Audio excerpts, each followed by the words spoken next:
الليلة حتحدى الطوبون بسلاح الاي ان 94 من بعد ما تحدد الطوبون بسلاح الكروزة، وطبعا النتيجة كانت لصالحنا. اغلب التعليقات كتبوا لي انه اتحدى الطوبون بسلاح الاي ان 94، وانا قبلت التحدي وحتحدى الطوبون بسلاح الاي ان 94. دخلت على قائمة الاوائل بالاسلحة واخترت سلاح الاي ان 94 وطلع معي اللاعب ده اسمه مجنون 200 كي.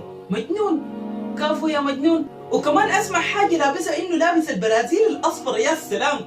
والبرازيل الاصفر ده طبعا انا كان عاجبني شديد. البرازيل الاصفر ده اول ما نزل في الاحداث انا قررت انه اجيبه، بس نقصت لي شويه من الخيرات كده وما قدرت اجيبه. زي ما شايفين عنه انا عندي خيرات كم كثيره شديد.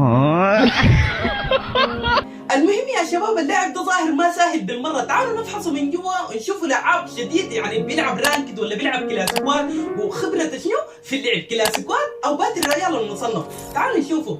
ولما فحصت لقيت حاجه عجبتني شديد يا شباب، وانتوا عارفين الحاجه دي شنو؟ انه كاتب تحت اولاد نيالا. يا سلام، يعني صراحه والله يا اولاد نيالا كل الحب والتقدير لكم، ومغرور من هنا بوصل لكم تحيه لاولاد نيالا. كل الحب والتقدير لكم، والله انا كثير من اولاد نيالا شايفهم واقفين معي في الصفحه دي، وما اعرف اقول لكم شنو. والله كل الحب والتقدير لكم واولاد نيالا. والله صراحه في لعبه فري فاير يعني خنفشاريين الصراحه.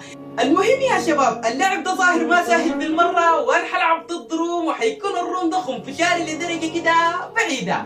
وهنا انا رسلت له طلب صداقه ومستنيه يقبل طلب الصداقه ونلعب الروم. وما تنسوا تخمنوا لي في التعليقات منو اللي حيفوز بالروم، انا ولا لاعب الاي ان 94. ولو عايزيني اكمل في سلسله الطوبون بالاسلحه